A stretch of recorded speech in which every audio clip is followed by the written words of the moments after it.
Let me start with the mandate of the bank. It simply says to achieve and maintain price stability. And so I think after the financial crisis of 2008-2009, I think central banks around the world almost universally adopted a secondary mandate of financial stability. But coming back to price stability entails two things. That prices are stable and relatively predictable. And the currency, which is the medium of exchange, the loti, the value of that currency is also relatively stable. So those are the two pillars of price stability. And it is almost like oxygen. I always say price stability is like oxygen. In that, oxygen is something that we take for granted, but that is critical for life. So oxygen becomes an issue when it is not there. When it is there, everything is fine. No one thinks about it. And so it is the same with price stability. When price stability is there, then you can ask, but exactly what does the central bank do? We have all these problems here. Central bank, what does it do? It's because price stability is there, and then no issues. The moment price stability is not there,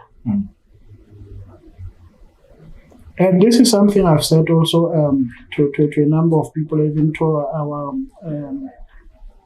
our media, as I did monetary policy briefings at some point, that the two things that have the capacity to displace people are war and inflation that is out of control. People who leave their country, their home, and everything they've worked for behind when there's war. But we have also seen people leaving everything they've worked for from environments of hyperinflation, going to say, look, it doesn't matter where we go. We can't stay here. It's unlivable. It's unlivable. So that is why I liken it to oxygen, that when price stability is not there, that's when the issues are actually begin to bite. But when it is there, all is quiet, and you would even ask, you don't understand what your role is. So when you understand what my role is, it means I'm doing it. Interesting. So that is the thing. And let me link it to the life of every Lesotho, the life of every an average person, and even to poverty. To that, the fact that you go to sleep knowing that the loaf of bread is this much, and you're confident that on next Saturday you'll still buy bread for that much.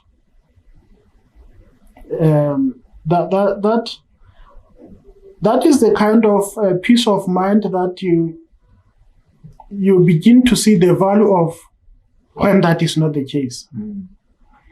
We have had some countries, some your viewers will be very familiar with, where the worst cases of hyperinflation was that the prices of things are doubling every 8 hours. How is it? So in a day you have 24 hours. That's 3 sets of 8 hours. So which means the price that you have today, tomorrow it is 3 times what you had today, and the following day it is the same thing. You had the recent one was also Venezuela, where you had people just say, look, I'm just taking the keys. We are leaving. Anyway, but here. Yeah. So you see pictures that you see in a war situation when inflation starts to ravage an economy. So that is our role, that we are protecting people from that sort of war, if you like. And as I say, it is easy to misunderstand because it's like oxygen. That there are issues when it is not there. That is why it is easy to misunderstand exactly what is it that we are doing. It is when it is not there that you, hey, I wish those guys were there. What did you say to someone who may say or ask, okay, the central bank's inflation target is 3 to 6%, and pretty much you could say inflation in the recent history has been around that. What are the chances of experiencing hyperinflation in the near future? What do you say to such a question? Well, let me first say the Central Bank of Lesotho doesn't target inflation because of the arrangement, the CMA arrangement that we have. The arrangement presents us with 3 possibilities. 3 options of which only 2 are possible. Let me say that. Let me outline them for you. That when you're in a currency arrangement like we are, you have to choose 2 of the 3 things. The 3 things are independent monetary policy, free flow of capital or money between countries, and the anchored exchange rate. So we are in this arrangement having to choose 2 of these 3. We have free capital mobility. Money can move in and out of the country any day to the CMA, to the region. We chose the anchored exchange rate, 1-to-1 peg of the loot. Yes. And then we forfeited the independent monetary policy. We forfeited that. So the monetary policy pursued by the Central Bank of Lesotho is what one can call exchange rate targeting. Our biggest target at all times, every day, that we monitor every day is, do we still have what it takes for the load to be one-on-one to maintain that peg with the rent, maintaining that peg? That is what we monitor on a daily basis, every day, end of day. Okay. Yes. So the monetary policy we have sort of ceded to the anchor economy, which is South Africa.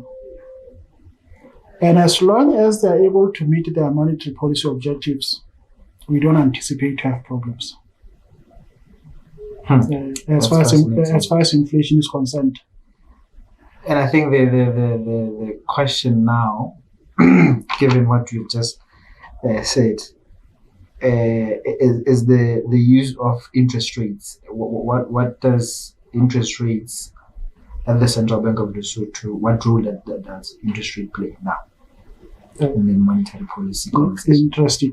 Now that if you look at our monetary policy statement, when we talk about rates, we always talk about aligning the cost of funds.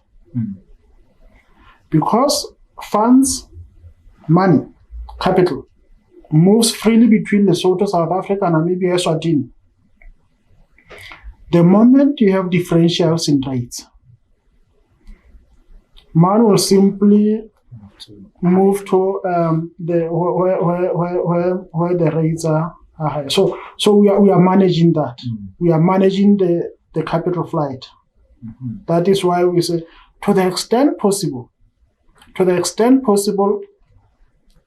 the region has to be aligned. Otherwise, it is possible to move 1 billion in a day. To say, because of the differential between rates here at the bank and rates at SAB, I'm moving this to the other side. even if it's overnight. The earnings of 1 billion overnight makes a difference. So to the extent possible, have the rates aligned so that whether the funds are that side or this side, it doesn't matter. It should go for other reasons. Paying for imports, paying for whatever we need to pay for, other than placement for returns. Very interesting, very enlightening. So let's bring in the concept of inflation in this monetary policy setup. Where does it fit in? Does in this setting, because primarily we are aiming to maintain the currency peg. We do that obviously through alignment of interest rates within the region. That part I get. Where does inflation fit into that whole discussion? That is why I said we have ceded monetary policy to the anchor economy.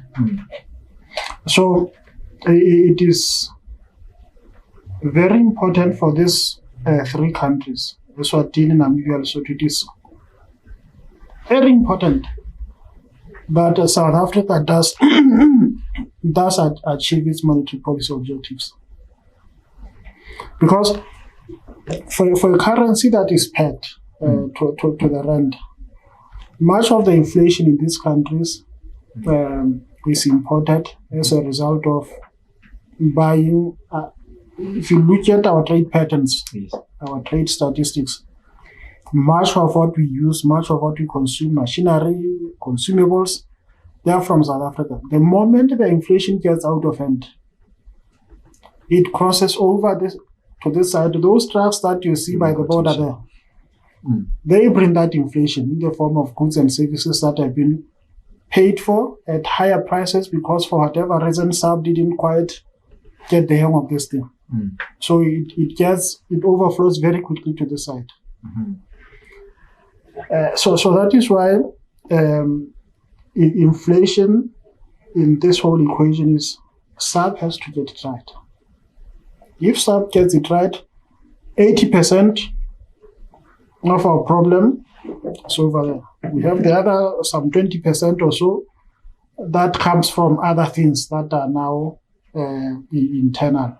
Much of which is these are administered prices. Administered prices are your utility prices, where a tariff setting body will sit and say, WASCO wants 46%. Now we give them 18%. So that kind of thing is just by way of example. Yes. Very interesting. This is very revealing. I too digest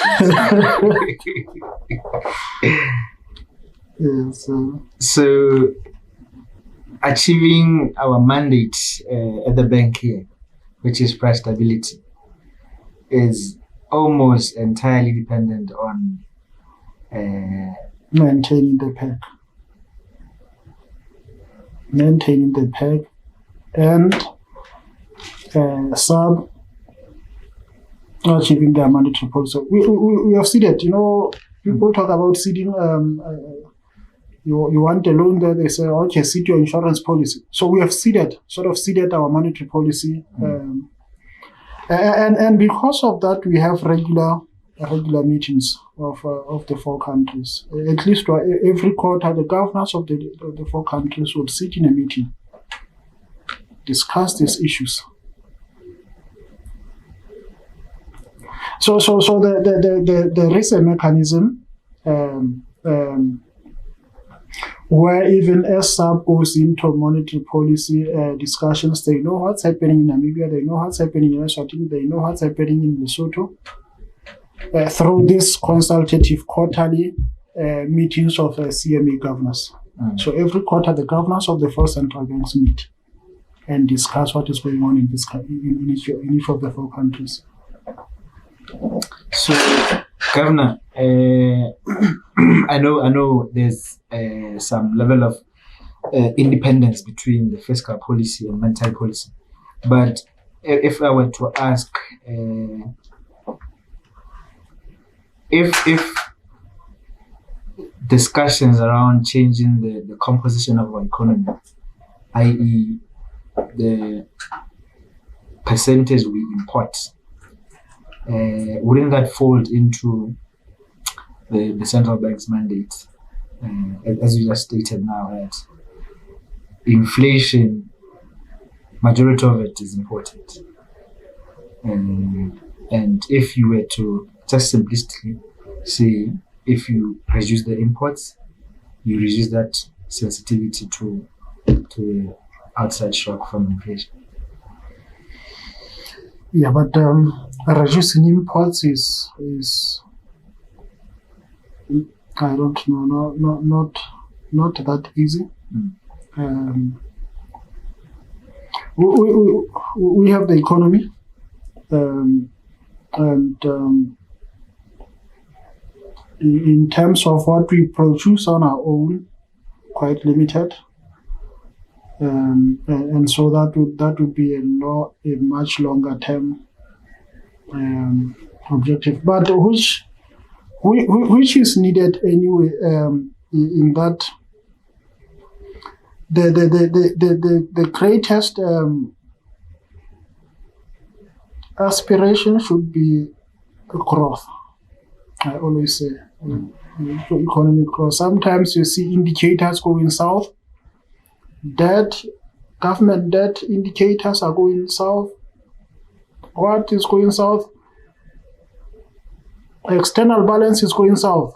All those are related to the size of the economy. So when you start to, the economy moves in the right direction, those automatically correct. So the compensation has to be, what does it take to unleash the economy? And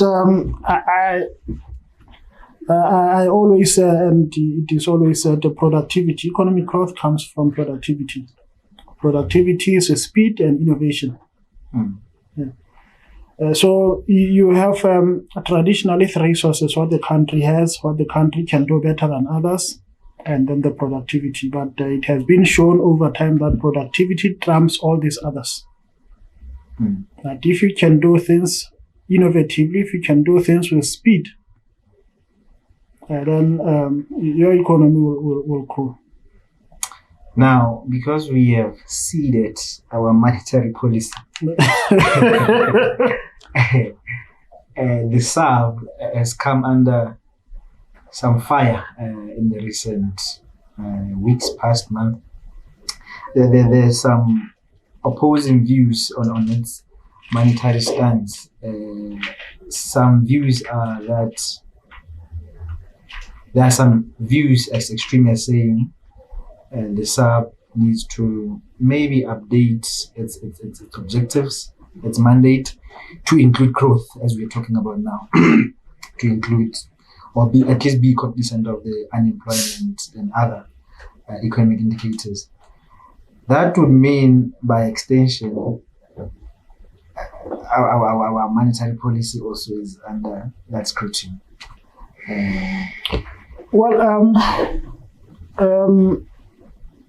It comes down to the tools that central banks have. So if central banks are given tools to drive growth, shouldn't be a problem. But at present, central banks don't have those tools.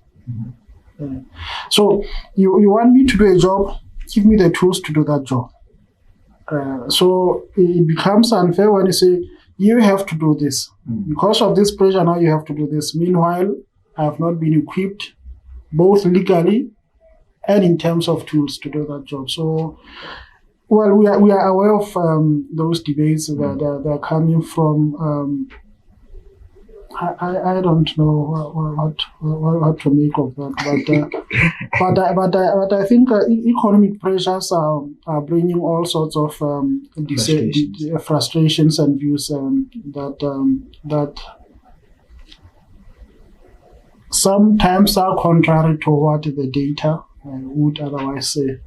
So because I said this session, I want it to be informative. You just spoke of the toolbox that central banks have. And in there, the number one tool is interest rates. I want you to share with the audience the transfer mechanism of interest rates to ultimately achieve the mandate of stabilizing the price. So how does that work? Cycle complete? Okay. So it starts with our reserves basket. So let me say interest rate is an intermediate tool. The ultimate is in the next level, we have the level of reserves. The level of reserves that you need to underwrite the paper. Now, the misalignment I told you about, that when there's a disparity, then you can have serious flows. That is why I said, let me bring you into what our basket of reserve currencies is. South African rand, we treat it as a reserve currency, right? Mm-hmm. Now, when you have a differential in rates, and somebody says, I want to move my 1 billion malot from here to the other side for higher return.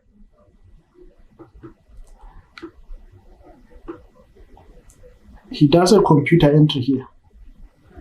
1 million malot debited from Lesotho. Where is it going to be credited? In a bank in SA. The credit transaction in SA is not made in malot. Right? It is made in rands.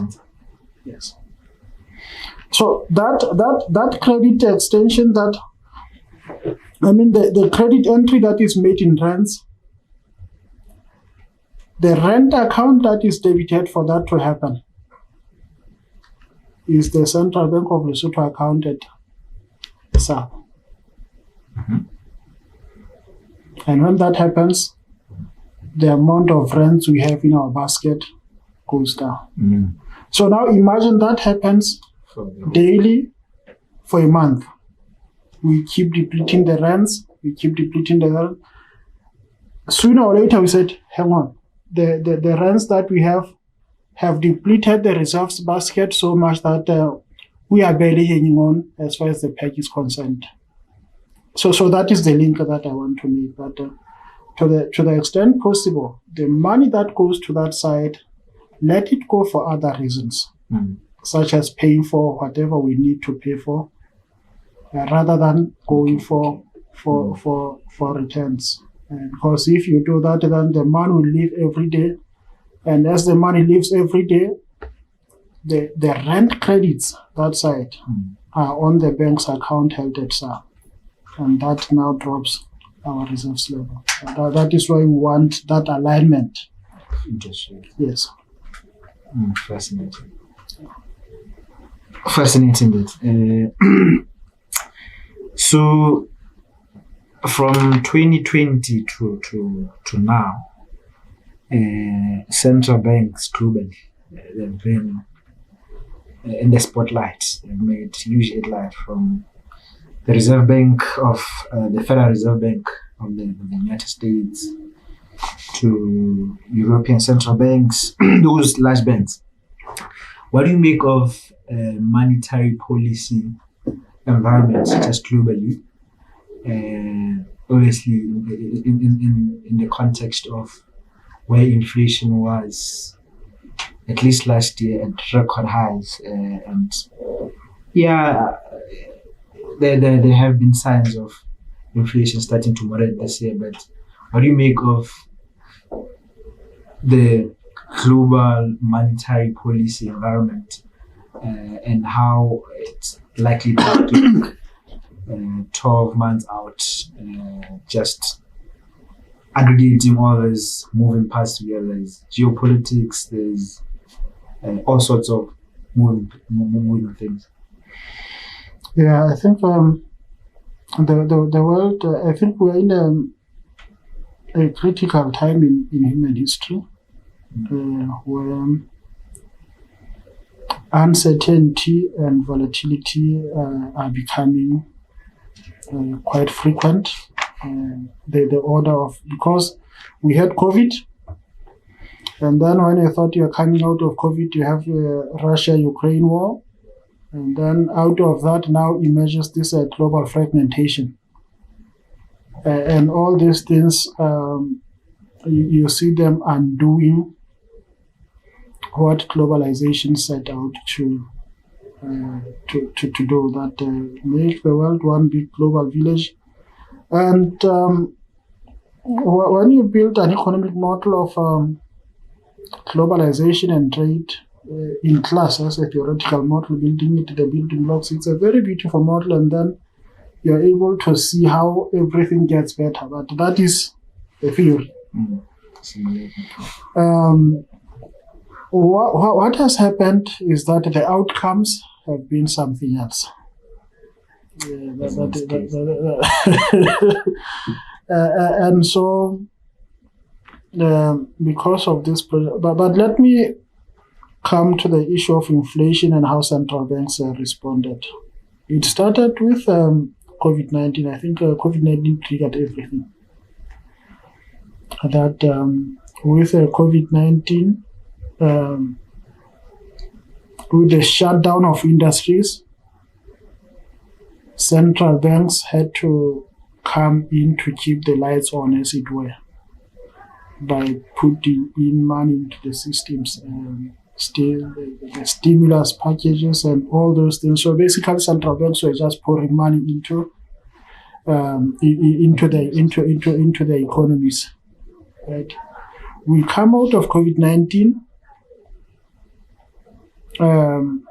There's money in the system that has been put by central banks coming to the party in the fight against COVID. But now you have supply chain bottlenecks. Industries were closed, shipping lines were closed and not working, and then suddenly we're opening up. Everything has to get restarted. Some companies didn't come back. So you have this backlog. You have this now supply chain bottlenecks, supply constraints, and then you have money this side that is in the hands of corporations, in the hands of households. And then because of this mismatch, and then prices start going up. So in the first round, the prices are going up because the supply response is not instant, right? So it's a supply-induced shortage. That is not the business of central banks, right? But what central banks began to do was, it is the second round that is going to be brutal. And we better start dealing with it now. Because these things, even as they are opening up, and then because of the supply shortages, and then the prices are going up because of this, in the second round, they are going to go much further up because of this liquidity that is in the hands of people and corporations as a result of stimulus packages. So the central banks start, and then we get asked, but guys, this is cost push, not demand pull. The people, so that I just want to clarify that it's about the second. It's about the second round effects of it, because once you don't do that, it is expected. The second rounds are expected, and when the second rounds are expected, the pricing decisions, the wage negotiations, they are made with the anticipated second rounds. To de-anchor inflation expectations. Yes. So by dealing with this now, We are basically managing the expectations of the second round. That when we get to that round, the rates would be such that it won't be worth it. So that is the criticism that we got. That look, this is cost push inflation. Don't come with your demand pull tools here. But we are managing expectations of the second round. But policy work is never perfect. It's never certain. You anticipate, you act, you anticipate, you act. Something happens, you learn as you go. Yeah. Fascinating. Lehlomela, just to conclude on the central bank stint, can you just share with us what are some of the exciting strategic initiatives in the pipeline for our bank here? What would the bank look like 5-10 years later?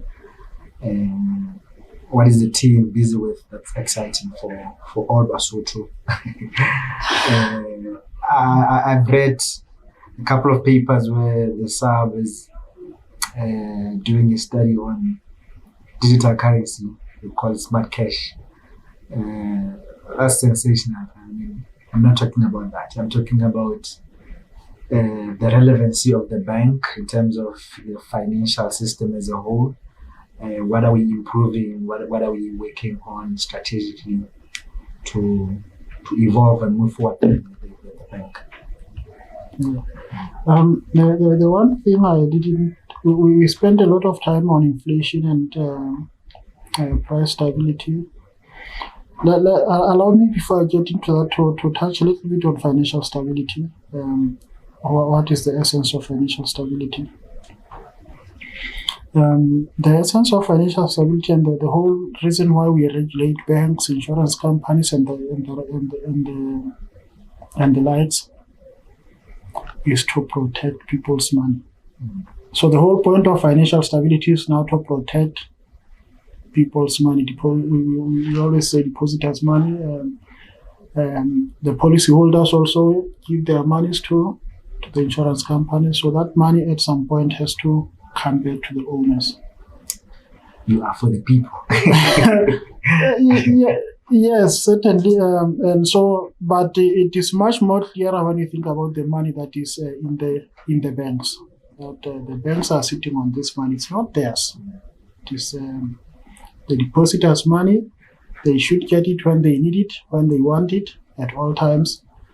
And so, whatever systems they have in place, we have to come back as another layer. That are you mindful of these risks? Are you mindful of this? Are you mindful of this? No, this we can't allow. The risk you are taking, this we can't allow.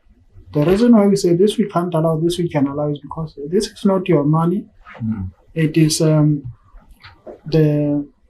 people's money. And I was chatting with someone. The interesting, let me not say interest. The reflection I was having that. It's almost like we are similar to Parliament. When you think about what Parliament does, Parliament does all these laws and allocates public money and has to ensure that public money comes back to the public in the form of services that they can enjoy, that makes their life easier. And so the central bank is not particularly different, except that the money that we seek to safeguard is in the banking system. But what Parliament is safeguarding is now in the government coffers, and that has gone in through the tax collection mechanisms. So we are sort of similar, but also not very similar in that we want the money to go back to its owners. Parliaments would want money to go back to the owners, being taxpayers, in the form of services that make their lives better. Yeah. So in terms of what's exciting in the bank, quite a bit. We are also on the the digital currency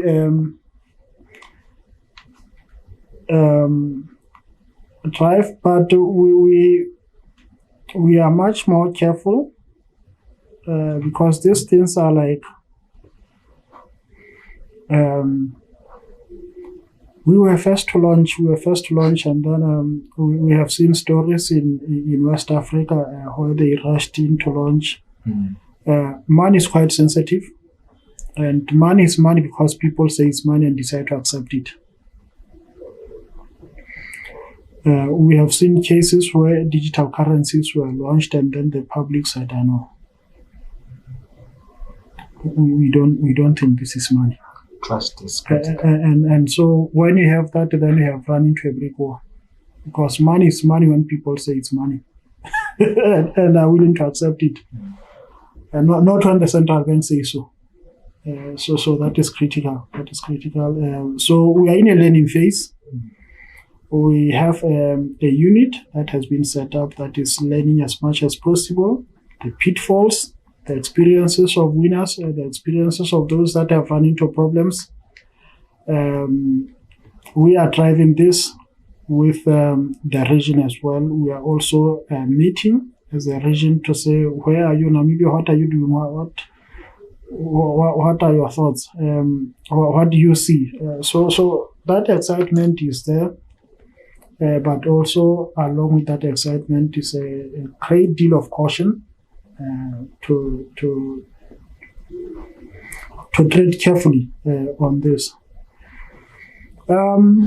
I think other than that, we are going to go into a strategy review shortly, 2024. We're going to go into a strategy review, and when we came in, we just had a strategy that was fresh from the board, and then we decided, okay, let's run with this plan. And so that is what we've been doing, implementing it. But I think the footprint, I think, of the new leadership, I think, will come out in the new strategy. That we are going to get into in 2024. Okay. But at the same time, the bank is a mission-driven organization. The work of the bank is in the law. And so not much changes, but what changes is the posture, the engagement with the external forces, the external trends, what is happening outside, how we interact, how we cope, how we deal with this. So the essence of our strategy is basically ensuring that at all times we have the correct posture against any headwinds that seem to be blowing at the time. Thank you, Njati. Let's change it. Let's switch gears a bit and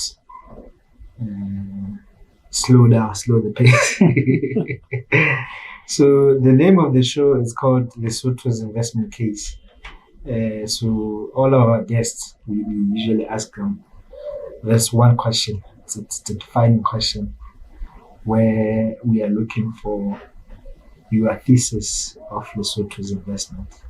So just under a minute or two, what are you most constructive of optimistic about? Could be outside what you do daily. Just one aspect that you can see as a bright spot in Lesotho, despite daily negative headlines and gloomy picture. Thank you. Let me say two things before that. Before I directly answer the question. The first thing that I can say is, personally, in two different capacities, I've been asked, what should we do? What can the country do to grow? The first time I was in my official capacity, I was the chief economist of the bank. The then governor had to now liaise with the authorities on the post-COVID recovery. And then, so I was tasked to lead the team to say, post-recovery, post-COVID cross strategy, what should we have? How should it look like?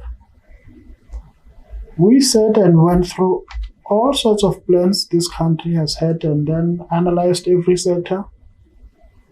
And we came back with a very underwhelming conclusion. Very underwhelming conclusion that we have read everything. We have interrogated everything. Of everything that we have gone through, we think the NSDP2 is the best plan there is. So fund it and run with it. That should be your message to the authorities, Governor. And then I was recently asked to speak in one of the conferences. I mean, it was a gala dinner or something. I was asked to come in and speak as a keynote speaker.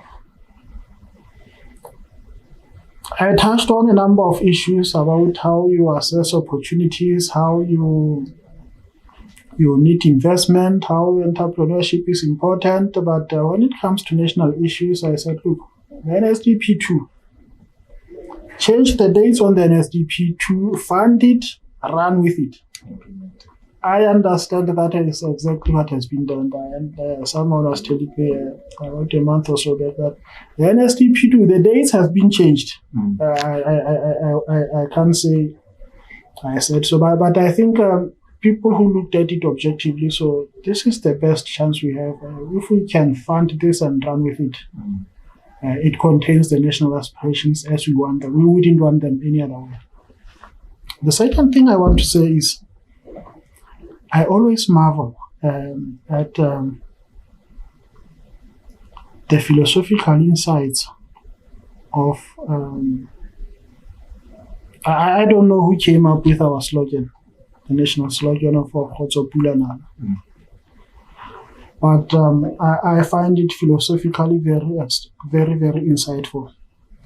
Even the sequencing of the words, I find them extremely on point. And my thinking as a person is that those three should be our national aspirations. Currently it's a slogan, but that slogan can actually form what the national aspirations should be. That